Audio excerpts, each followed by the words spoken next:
Continuamos en Actual Católica por Radio Acuarela, programa número 1372 de estos 29 años consecutivos en el dial de Villa Mercedes, en este sábado 17 de abril del 2021. Y está en comunicación telefónica con nosotros el padre Daniel Julián, hoy capellán mayor de la Policía de la provincia de Córdoba, pero para preguntarle acerca de esto que se celebró, que se recordó ayer, los 25 años ya de la inauguración y bendición de la capilla ahí en la base Marambio dedicada a la Virgen de Luján. Padre, ¿cómo le va? Buen día. Buenos días, Jorge, para vos, para tu audiencia. Un gusto de estar comunicado con la gente de Villa Mercedes y, como vos decís, ¿no? Ayer recordando aquello que fue tan lindo e importante para mí y seguramente de tanto provecho y beneficio para tanta cantidad de dotaciones que han pasado en estos últimos 25 años por la base Marambio y por quienes transitan por esa zona de la Argentina. Bien, ¿por qué se pensó en ese momento, padre, de hacer una capilla allí en la base Marambio? Mira, se pensó, en aquella época había muy poca comunicación de las personas con la familia. Ese fue el gran tema. Y había muchísimo aislamiento. Las condiciones meteorológicas obviamente deben haber sido exactamente las que hay en esta época, pero no era tan simple que el avión llegara con cierta regularidad, lo cual hacía que haya mucha necesidad de cercanía con lo que estaba tan lejos.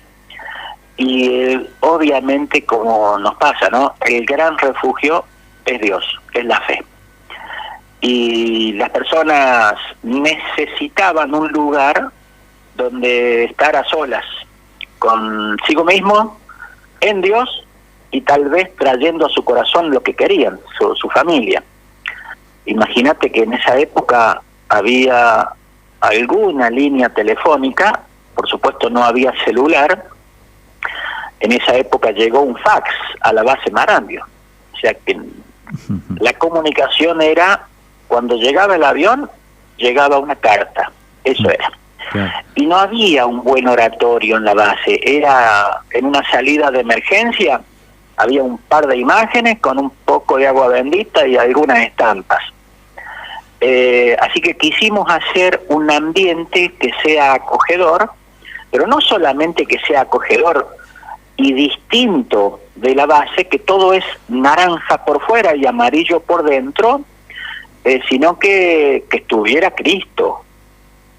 Por eso era el sagrario con el Santísimo, para que la persona pudiera ir a rezar, ir a pasar un momento en soledad y en paz, donde saliera de la rutina antártica.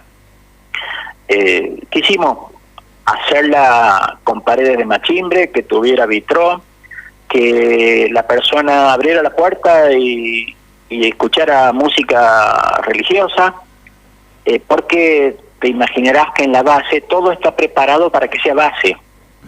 Y uno no puede aislarse, no existe esto de aislarte y terminar el horario de trabajo e irme a un lugar neutro. No había lugar neutro. Claro. De ahí fue la necesidad y la conveniencia de proveer la capilla, y lo pensamos, nos fue bien, y hoy nos alegra y celebramos los 25 años de eso, ¿no? Así es. ¿Y por qué se eligió la advocación de la Virgen de Luján? Por supuesto que yo pensaba en Loreto como patrona de la Fuerza Aérea, pero yo veía que todo convergía en Marambio. El buque y todo lo que entraba y salía de la Antártida a lo largo del año se hacía a través de Marambio. Y escuché muchas veces esto de que Marambio es la puerta por la que se entra a la Antártida y la puerta por la que se vuelve al continente. Y digo, bueno, si esto va a ser una cuestión más federal, creo que tiene que ser la Virgen de Luján. De hecho, había el oratorio que había estaba dedicado a la Virgen de Luján. Había una imagen grande de la Virgen de Luján, que después terminó en el aeropuerto Iguazú. Ujú. Y ese fue el motivo por el cual pensamos que debía ser la Virgen de Luján la patrona de la Argentina, ¿no? Bien. A quien estuviera dedicado el oratorio. Bien, ¿y dónde se adquirió la imagen esa que actualmente está ahí en la capilla? El santuario, la Basílica de Luján. Ellos quisieron estar presentes con la imagen.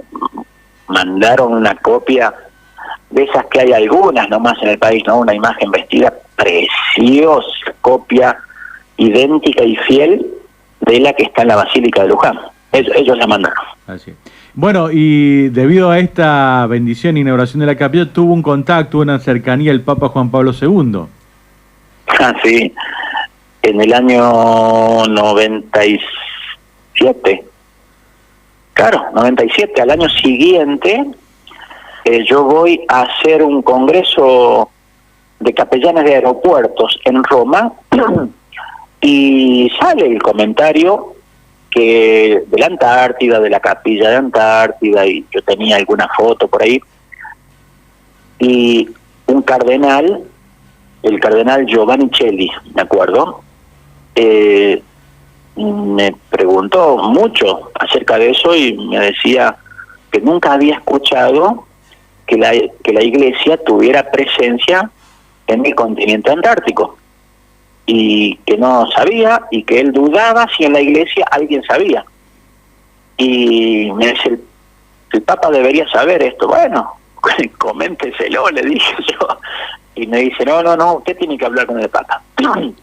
Y es así como, terminado ese curso, él me envió una tarjeta de invitación para la audiencia con el Papa, en la que me pregunta Juan Pablo II cómo había sido eso, cómo era eso. Cuando el secretario le comenta quién era yo y por qué estaba yo ahí, el Papa, esa es la pregunta que me hace, ¿y cómo es eso?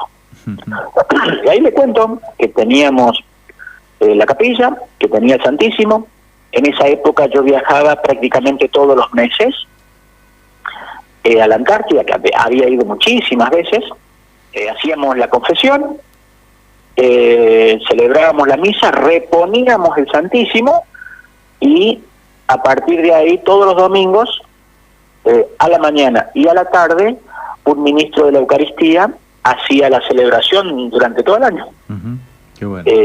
Para mí importante, hoy más todavía. En ese momento yo había saludado y me había sostenido de la mano el Papa. Hoy digo, wow, yo estuve conversando con un santo canonizado, ¿no? Uh-huh. Realmente. Y me regaló, mira vos, me regaló el Papa un tiempo después, no sé si 1 o 2 años después, me regaló un ornamento, una casulla para la celebración de la misa para la base Marambio. Uh-huh. Sí. Gracias.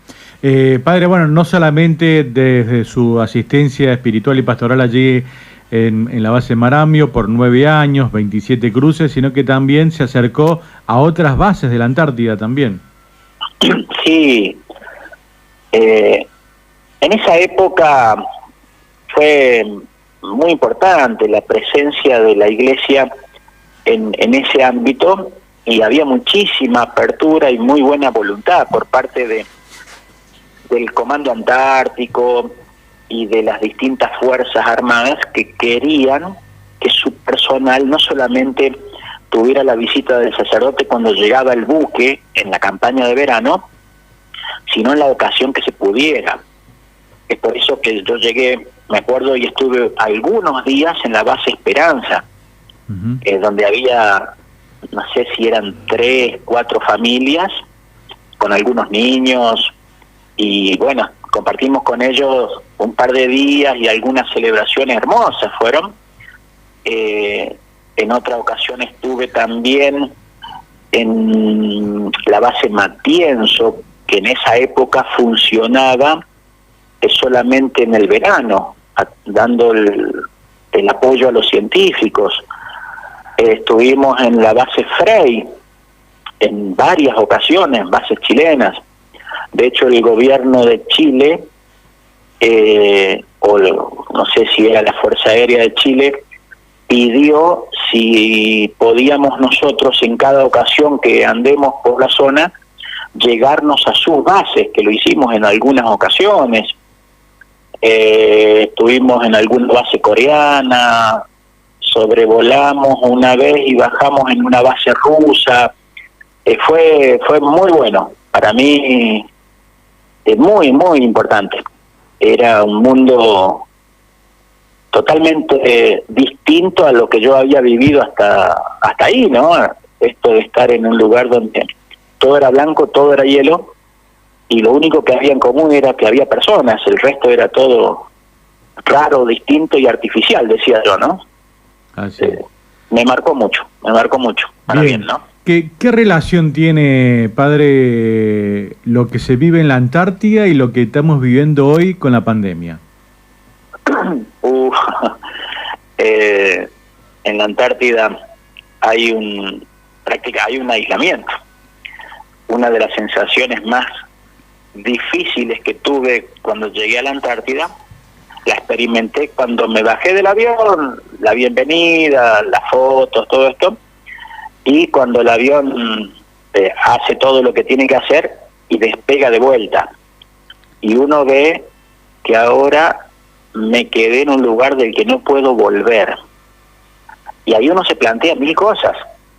¿Y qué pasa si me enfermo? ¿Y qué pasa si se prende fuego todo esto y nos quedamos? ¿Y qué pasa, no? Y la misma vida. El viento se sale de norma, como dicen allá, o sea, por cantidad de kilómetros por hora que sopla el viento, y hay que encerrarse, y encerrarse significa encerrarse. Y en el año pasado, básicamente, nos tocó con una cosa similar, y uno no está acostumbrado y tiene que aprender a convivir con condiciones de vida que no son normales. En aquel lugar eran naturales, pero no son normales. Allá son naturales, pero no normales. Acá no son ni naturales ni normales, lo cual lo hace complejo y complicado. Y uno tiene que aprender a convivir, aprender a ocupar el tiempo. Ahí uno se da cuenta muchísimas cosas. El tiempo que es nada y es todo. Las relaciones, el valor de las cosas, el valor de salir a dar una vuelta a la manzana. Yo estuve, creo que fueron 16 o 18 días sin poder salir en Marambio de la casa de emergencia. Ahí surge la capilla de ese viaje. No podíamos salir. Y ahí uno puede hacer hermosísimas relaciones o uno puede enfermarse.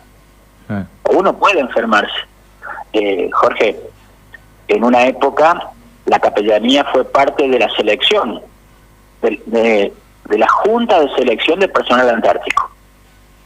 Y yo decía, ¿por qué nos piden a nosotros? ¿Qué vamos a asesorar? Claro, había técnicos, había militares, había psicólogos, pero claro, para ir a la Antártida no alcanza con la capacidad que uno tiene, o con la experiencia, o con la profesión.